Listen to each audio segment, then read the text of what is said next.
Well, hello there, fellow geeks and geekettes.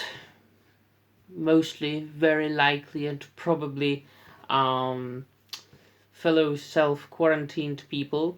Because of the current situation, of course. There are many people who just have to stay at home, either because it was told, they were told by the government, or for just simple safety reasons, and because of responsibility reasons, which is understandable, and it needs to be done today. So if you can, stay home, try to endure this, try to stay safe, and try to stay busy. And this channel is, of course, as I have told you many times before in the videos that I've mostly deleted for one reason or another, this channel is a geek channel, where I have been putting on and off content connected with pop culture, videos about comic books, about collectibles, about films and such. And for these times, the days of the coronavirus and the quarantine rules, I have decided to start the channel anew, and start with making a couple of top 10 videos where I talk about my own favorite things to do when one has to stay at home and can't really go out that much, only for to really deal with some necessary things that have to be dealt with, like buying groceries and maybe some medication and things like that.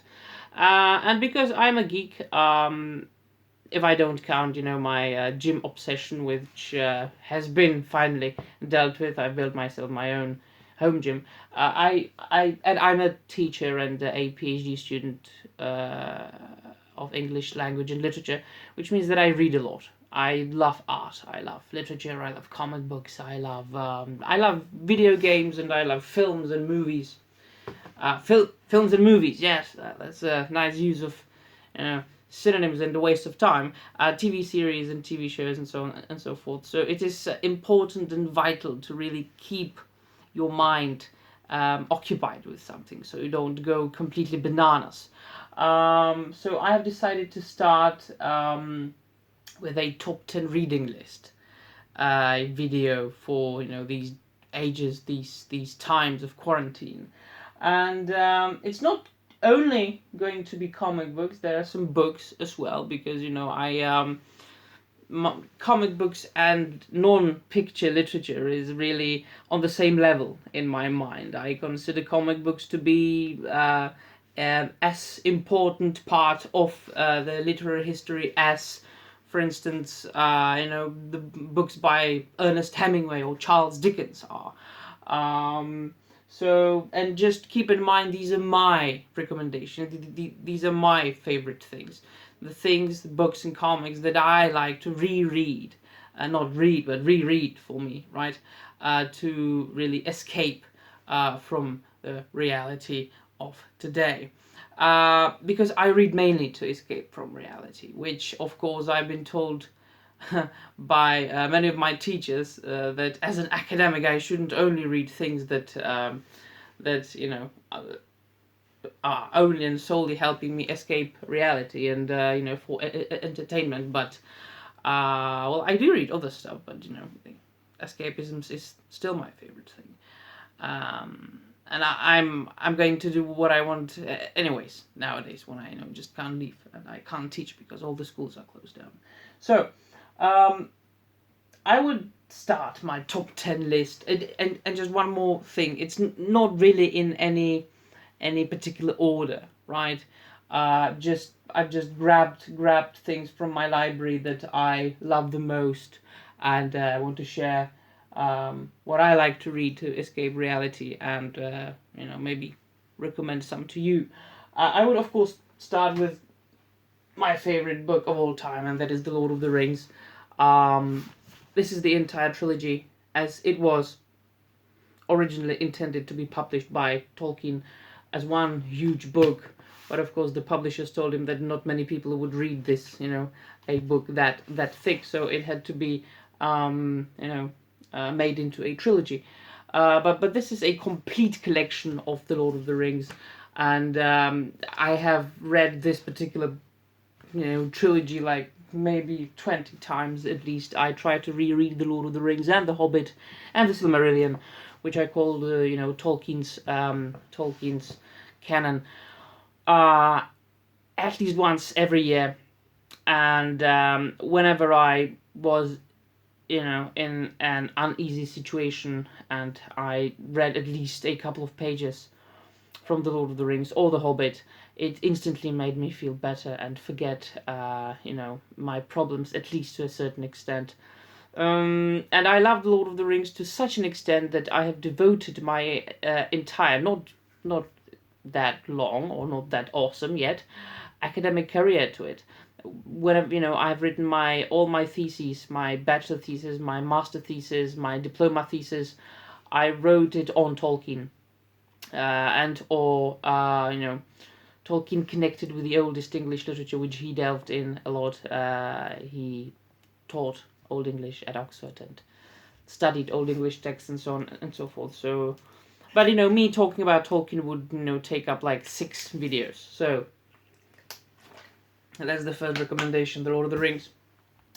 Then, if you want to really focus on comic books, there is there are few better things to read to escape reality than Scott Young's I Hate Fairyland. This is like the deluxe edition, volume 1. It's still sealed, because I had previously read it in paperbacks, and I wanted to upgrade it, and I haven't really managed to reread it yet in this oversized format. But even the cover, look at that. And I know that there's already a second volume out. I haven't bought it yet. But I Hate Fairyland is something amazing. It might look like a children's comic book, but it's not really. It's about a girl who is who gets transported into a fairyland, into a land of fairy story characters like we know from Alice in Wonderland or Dorothy from The Wizard of Oz, but with a little bit of a twist. She gets stuck there for 40 years or so. But the thing is, she physically doesn't grow up in the fairyland, so she only grows up in her mind. So she really is a 40-year-old woman trapped in a body of a 10-year-old living in the fairyland from which she can't escape. But she wants to escape the fairyland because she hates it there, hence the title. But of course, as it is with many of these, fairy stories and fairy tales and stories about magical creatures and magical lands, she has to solve many riddles and meet a lot of fairy story characters to get out of the fairyland, which she fails to do all the time. And she, in the course of the 40 years, she becomes a vile, murderous woman who just doesn't want to do anything else but just escape the fairyland, and on the way she basically kills whoever and whatever she can kill in the most brutal manner. So if you can't stomach looking at fairy story characters being brutally murdered, you really should consider reading something else. But the fact is that the story is original. The art is so fantastic. I don't really want to show you much of it because of copyrights and this new COPPA thing, which I should mention that this channel and this video is not intended for children. So if you are not older than 13 years old, get the fuck out and don't watch this. But just look at that. The art is so amazing. Both drawn and written by Scott Young. in my opinion, one of the best contemporary artists, comic book artists. Just look at this double splash page. That's so fantastic. This is a fly that, a kind of depressed, all the time depressed fly that accompanies the Greta, I think is her name, the main character. The now Greta, that really evokes something in my mind. The main character on her journey. Look at the dragon, that artist. Like really, if you want to, and that talking tree. That's just that's. I'm gonna tell you, this is pure escapism. So if you want fun, if you want brutal, twisted, cartoony comic book fun, but at the same time great storytelling and awesome art, read I Hate Fairyland. There are, I think, 3 or 4 like trade paperbacks and 2 oversized hardcovers, and I think all of them should be available still. So if you really can get them and read them.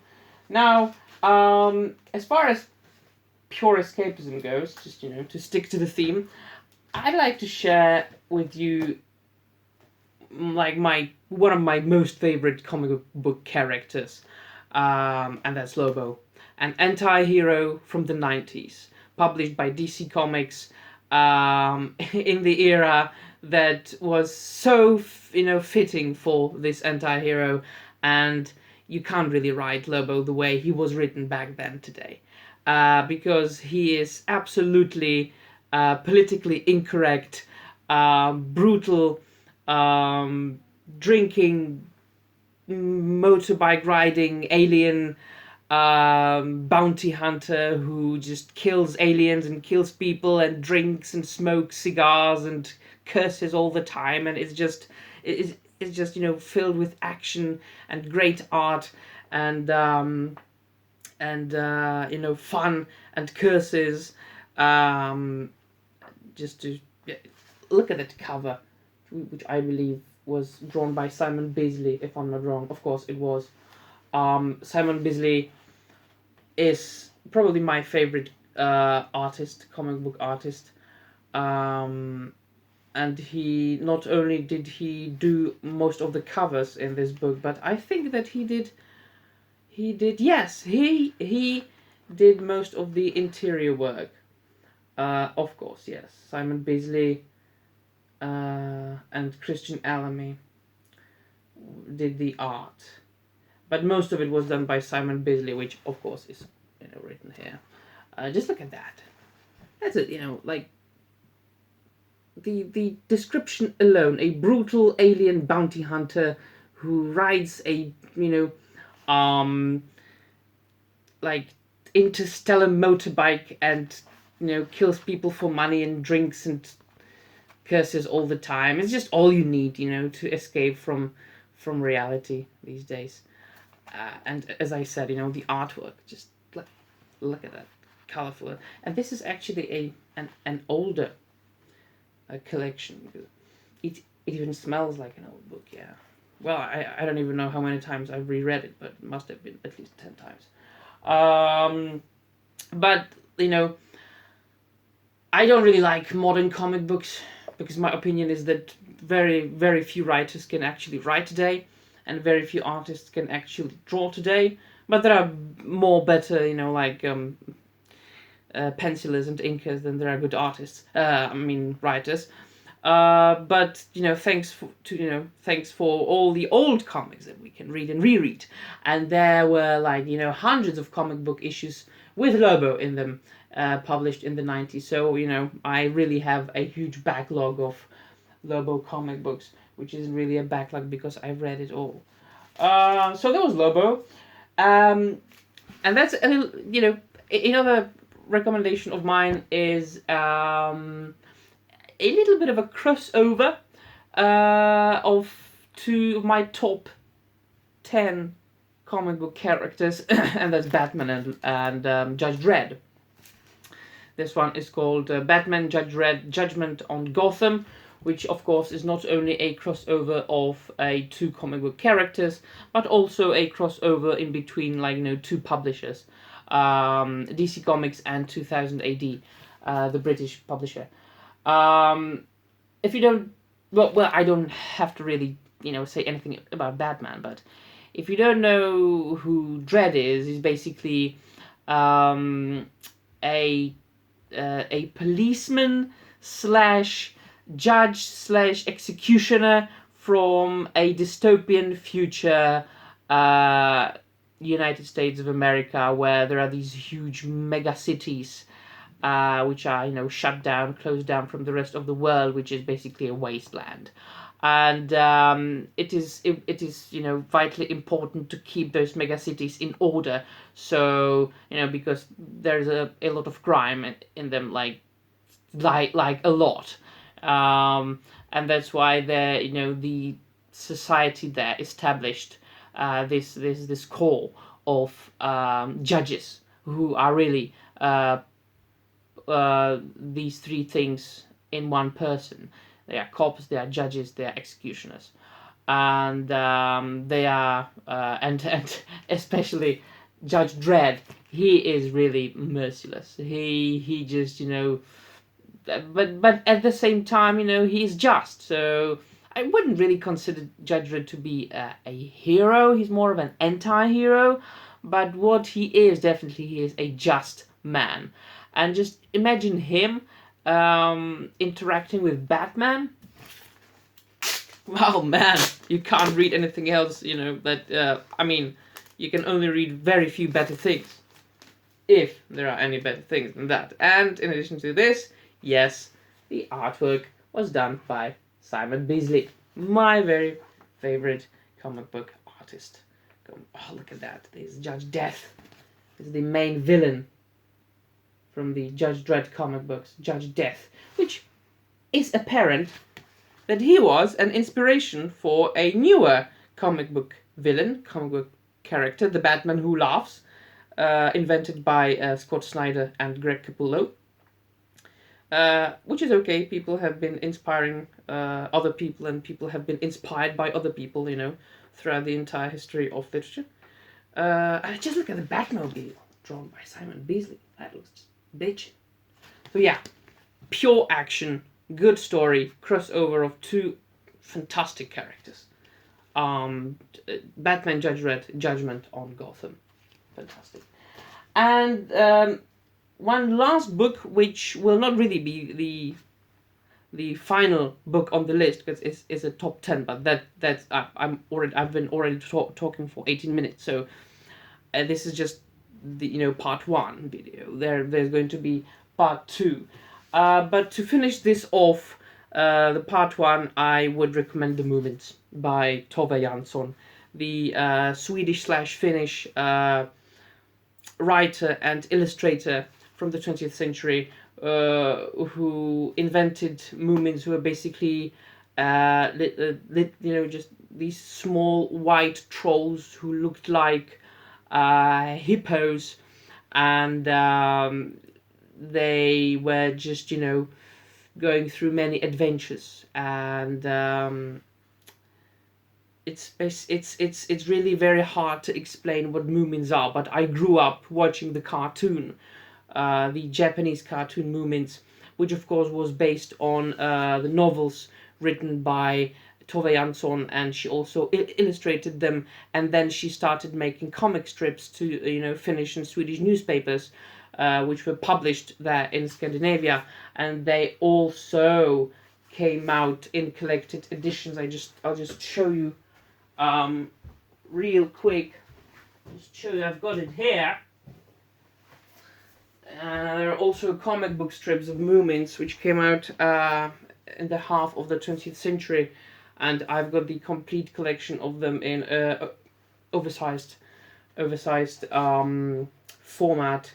Now, they were just these little strips that were published in newspapers, and as I said, it's about these fairy tale characters, troll-like characters called Moomins, who looked like hippos, and they were dealing with mostly very depressing very sad adventures, but in the end everything went well as it should be in every fairy tale. But we know these Scandinavians are very famous for their depressing art, for their depressing movies and their depressing literature. If you don't mind that, just read Moomins. It doesn't matter if you choose to read the comics or if you choose to read the novels or novellas really, or if you choose to watch the Japanese TV show. I recommend you watch or read Moomins because they are pure escapism as well. So I've already been talking for 20 minutes. That's a lot. So this is the end of part 1 of my coronavirus quarantine reading recommendations, and the part 2 shall be uploaded very soon, and it's mostly going to be comic book superhero comic books. So that will be all from me now. Thank you for watching and see you very soon. Bye.